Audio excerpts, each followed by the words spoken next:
नमस्ते दोस्तों, मैं हूँ छाया और आपके अपने चैनल छाया रसोई में आपका बहुत बहुत स्वागत है। बारिश का मौसम शुरू हो चुका है और बारिश को देखते हुए कुछ आपके लिए यूजफुल टिप्स एंड ट्रिक्स लेकर आई हूँ जो आपके रोज़मर्रा के काम को काफ़ी आसान करेंगे, साथ में आपके समय और पैसे भी बचाएंगे। बारिश के मौसम में अक्सर अचार खराब होने का डर होता है या फिर कभी कभी सफाई से निकाला ना जाए या फिर रखा ना जाए तो भी अचार खराब होने का डर लगा रहता है। तो मैं आपके साथ ऐसी टिप शेयर कर रही हूँ जिससे आपका अचार खराब होने का चांस काफ़ी हद तक कम हो जाएगा।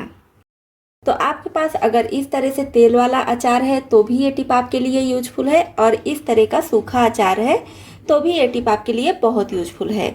आम का अचार हो गया या फिर मिक्स अचार, कोई भी अचार हो, सभी के लिए ये टिप बहुत यूजफुल है। तो ये अचार खराब नहीं हुआ है, बिल्कुल सही अचार है। लेकिन अगर आपका अचार कहीं से खराब हो रहा है, मतलब कि जैसे ये पीस है, पीस में से वाइट वाइट कहीं कहीं लग रहा है या डिब्बे के ऊपर वाइट वाइट लग रहा है, तो उसको पहले अच्छे से पोंछ दीजिए, साफ कर लीजिए और उसके बाद अचार को किसी थाली में या फिर बड़े बर्तन में निकालिए जिससे अचार पूरी तरह से फैला रहे। और उसके बाद अचार को धूप में रख दीजिए 3 से 4 घंटे के लिए, या 4 से 5 घंटे भी रख सकते हैं। उसके बाद जिस जार में आप अचार को रखी हैं, चाहे तो वही जार लीजिए, उसको अच्छे से धुल लीजिए और धूप में 2 दिनों के लिए अच्छे से सुखा लीजिए, और या तो फिर नया जार भी ले सकती हैं।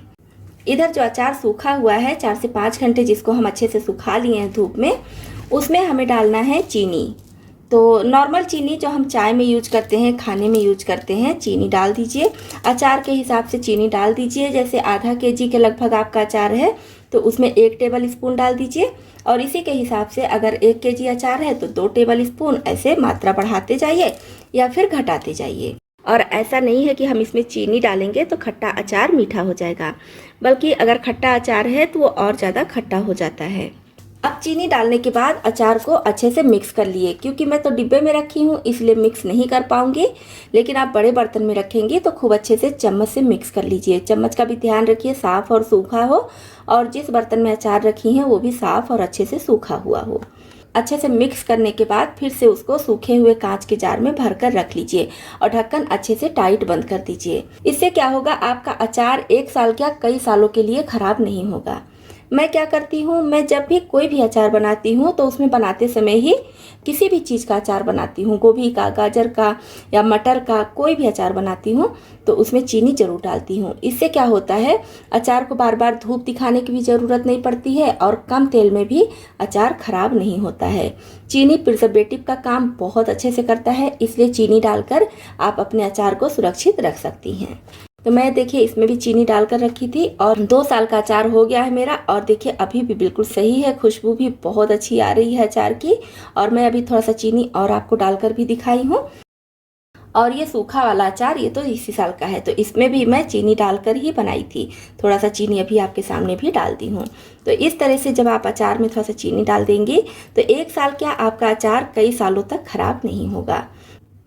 तो है ना कमाल की टिप। नेक्स्ट टिप है हमारी दलिया को लेकर। अभी बारिश का मौसम है तो बारिश के मौसम में सारी चीज़ें बहुत जल्दी से ख़राब होने लगती हैं, और ये गेहूं का दलिया भी सॉफ्ट पड़ जाता है या फिर इसमें छोटे छोटे कीड़े पड़ जाते हैं या फिर जाले लग जाते हैं। तो इसको सुरक्षित कैसे रखें कि बारिश के मौसम में भी सही रहे और अदर मौसम में भी बिल्कुल फ्रेश रहे, कहीं से भी ख़राब ना हो। तो इसके लिए पहले दलिया को किसी प्लेट या थाली में निकाल लीजिए और अच्छी तरह से साफ़ कर लीजिए, गंदगी वगैरह ना हो। अब गैस पर कढ़ाई चढ़ाकर इसमें ये दलिया डाल देंगे। अब लो फ्लेम पर चलाते हुए 5 से 6 मिनट तक भून लेंगे। बहुत ज़्यादा कलर नहीं लाना है, बिल्कुल हल्का सा कलर आ जाए, बस उतना ही हमें इसको भूनना है। तो इस पर बिल्कुल हल्का सा कलर आ चुका है, बस इतना ही हमें भूनना है, इससे ज़्यादा नहीं भूनेंगे। अब फ्लेम ऑफ कर देंगे और इसको थोड़ी देर चलाते रहेंगे क्योंकि कढ़ाई अभी भी काफ़ी गर्म है। आप चाहे तो दूसरे बर्तन में निकाल लीजिए जिससे जल्दी से ये ठंडा हो जाए। अब ये दलिया पूरी तरह से ठंडा हो चुका है। अब इसको किसी एयर टाइट कंटेनर में स्टोर करके रख लेंगे, और पूरे साल भर भी आप इसको रखे रहेंगी तो भी इसमें ना तो कीड़े पड़ेंगे और ना ही जाले पड़ेंगे, ना ही ये खराब होगा। तो है ना कमाल की टिप। नेक्स्ट टिप है दालों को लेकर, किसी भी तरह की दाल हो गई, मैं यहाँ पर उड़द की दाल ली हूँ, काले उड़द की दाल। तो बारिश के मौसम में किसी भी तरह की दाल हो गई, उसको संभालना बहुत मुश्किल हो जाता है। दाल में छोटे छोटे कीड़े पड़ जाते हैं या फिर जाले लग जाते हैं। तो दाल में ऐसी प्रॉब्लम ना आए उसके लिए क्या कीजिए, दाल को पहले धूप में अच्छी तरह से सुखा लीजिए। उसके बाद दाल को अच्छे से साफ कर लीजिए। फिर क्या कीजिए, फिर लीजिए 2 बूंद ऑयल। तो यहाँ पर ये हाफ केजी दाल है, हाफ केजी दाल के लिए मैं 2 बूंद ऑयल ली हूँ और पूरे दाल में इसको हम रब कर देंगे। तो पूरे दाल में अच्छे से रब करके अब इसको किसी एयर टाइट डिब्बे में स्टोर करके रख लीजिए। पूरी बारिश आपकी दाल खराब नहीं होगी, ना ही कीड़े लगेंगे और ना ही जाले पड़ेंगे। जैसे ही बारिश का मौसम खत्म होता है, तुरंत हम छाते को धूप दिखाते हैं और इसको बंद करके रख देते हैं। फिर इसकी ज़रूरत हमें नहीं पड़ती है। और जैसे ही बारिश आने वाली होती है, फिर से हम छाता निकाल लेते हैं, फिर से छाता खोजना शुरू कर देते हैं कि कहाँ पर रखा है। तो अगर आप भी अपने यहाँ छाते को बंद करके रखती हैं और उसमें से बैड स्मेल आ रही है और धूप भी नहीं निकल रही है, कि छाते को धूप दिखा दीजिए जिससे बैड स्मेल खत्म हो जाए। तो उसी के लिए हमारी ये टिप है। तो आप पहले छाते को निकाल लीजिए, एक बार खोल कर चेक कर लीजिए छाता सही है कि कुछ टूटा फूटा है। अगर टूटा फूटा है तो सही करवा लीजिए, सही है तो फिर क्या कीजिए, कोई भी टेल्कम पाउडर लीजिए और हल्का हल्का टेल्कम पाउडर इस तरह से हर लेयर में डाल दीजिए। इस तरह से पूरे छाते में हर लेयर में डाल दीजिए और अंदर की तरफ भी थोड़ा सा ऐसे डाल दीजिए। अब इसको आप बंद करके रख दीजिए और जब भी बारिश हो तब इस छाते को निकालिए। तो आप देखेंगे कि छाते से जितनी भी बैड स्मेल आ रही है सब खत्म हो चुकी है और छाते से बहुत अच्छी टेल्कम पाउडर की खुशबू आ रही है। आप यहाँ पर कोई भी टेल्कम पाउडर ले सकते हैं। तो है ना कमाल की टिप, इस टिप को भी आप ज़रूर अपनाइए। तो हमारी नेक्स्ट टिप है गुथे हुए आटे को लेकर। सबसे पहली बात तो गुथा हुआ आटा आपको फ्रिज में रखना नहीं चाहिए या कहीं भी नहीं रखना चाहिए। फ्रिज के बाहर भी अगर रख रहे हैं तो रखना नहीं चाहिए। बस आप आटा उतना ही गूथिए जितने की आपको ज़रूरत हो, जितने आपके घर में रोटियां खाने वाले लोग हो उतना ही आटा गूंथ कर तैयार कीजिए और सारे आटे से रोटियां बनाकर रख लीजिए।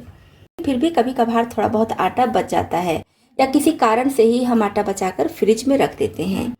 तो जब हम आटा फ्रिज में रखते हैं और उसको 2-4 घंटे के बाद या सुबह का आटा शाम को निकालते हैं, शाम का आटा सुबह को निकालते हैं, तो देखते हैं आटा काफ़ी टाइट हो गया है। रोटी या पूड़ी जो भी बनाना है काफ़ी मुश्किल होती है और ऊपर पपड़ी जैसा भी जमने लगता है। तो मैं अपने एक वीडियो में आपको दिखाई भी थी कि अगर उस तरह का आटा है तो उसको सही कैसे करना है।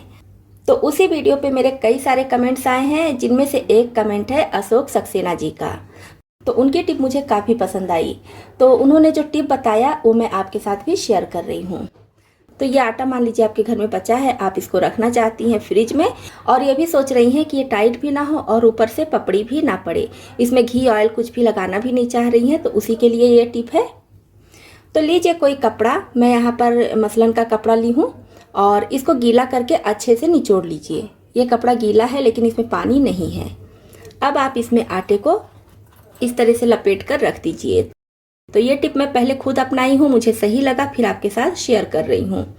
तो इस तरह से लपेट कर रख दीजिए और अब इसको ढक दीजिए। अब इसको आप फ्रिज में रखे रहेंगी 24 घंटे भी, तो भी आपका आटा ना तो सूखेगा और ना ही ऊपर से पपड़ी पड़ेगी। वैसे मैं फ्रिज में गुथा हुआ आटा स्टोर करके नहीं रखना पसंद करती हूँ और ना ही रखती हूँ, लेकिन कभी कभी ऐसा होता है कि इमरजेंसी में रखना पड़ जाता है थोड़ा बहुत आटा। तो ये टिप मुझे काफ़ी पसंद आई। अगर आपको भी पसंद आई हो तो लाइक कीजिएगा। और थैंक यू अशोक सक्सेना जी ये टिप शेयर करने के लिए। व्यूअर्स, अगर आप भी मेरे साथ कोई टिप शेयर करना चाहते हैं तो कमेंट बॉक्स में लिखकर बताइए। मैं पहले उस टिप को खुद अपनाऊंगी और अगर मुझे वो टिप पसंद आ गई तो वीडियो बनाकर उसको शेयर करूंगी, जिससे और लोगों को भी उस टिप के बारे में पता चले। तो हमारी नेक्स्ट टिप है पर्स को लेकर। लेडीज पर्स या फिर जेंट्स पर्स, छोटा पर्स या बड़ा पर्स, किसी भी तरह का पर्स हो। अगर लेदर का पर्स है तो जैसे ही बारिश शुरू होती है और हम पर्स का यूज नहीं करते हैं, काफ़ी दिनों तक रख दिए हैं, तो आप देखते होंगे पर्स के ऊपर ऊपर व्हाइट जमा हो जाता है या पर्स के अंदर भी व्हाइट आ जाता है या बैड सी स्मेल आने लगती है। तो पर्स में ये प्रॉब्लम ना आए इसके लिए क्या करेंगे, कोई भी टेल्कम पाउडर लीजिए और पर्स से सामान निकालने की ज़रूरत नहीं है, हल्का फुल्का सामान है तो रहने दीजिए। जितने भी लेयर का पर्स है सब में इस तरह से थोड़ा थोड़ा टेल्कम पाउडर डाल देंगे। चैन को खोलकर भी डालेंगे और इसको अच्छे से फैला देंगे। अगर आपका पर्स खाली है, पूरा सामान निकाल कर पाउडर डाल रही हैं, तब तो और अच्छी बात है। अब हमें चाहिए न्यूज़पेपर। थोड़ा सा न्यूज़पेपर लेंगे और पर्स में इस तरह से रख देंगे। सब जगह रखने की नहीं ज़रूरत है, बस एक तरफ में रख दे रही हूँ। अब इसको बंद करके रख देंगे। कहीं भी आप रख दीजिए, कोई दिक्कत नहीं है। रात भर के लिए आप इसको रख दीजिए। नेक्स्ट आप देखेंगे पर्स से जितनी भी बैड स्मेल आ रही थी सब खत्म हो गई। आपके पर्स से पाउडर की बहुत अच्छी भीनी भीनी खुशबू आएगी। तो बारिश के मौसम के लिए ये टिप बहुत यूजफुल है। वैसे आप इस टिप को किसी भी मौसम में भी अपना सकती हैं। तो है ना कमाल की टिप। तो दोस्तों, आपको इसमें से कौन सी टिप ज़्यादा पसंद आई और कौन सी पहले से पता थी, कमेंट बॉक्स में लिखकर ज़रूर बताइए। तो इतने यूजफुल टिप्स एंड ट्रिक्स के लिए एक लाइक और शेयर तो बनता ही है। चैनल पर पहली बार आए हैं और हमारे यूट्यूब परिवार में शामिल होना चाहते हैं तो इस चैनल को सब्सक्राइब भी कर लें।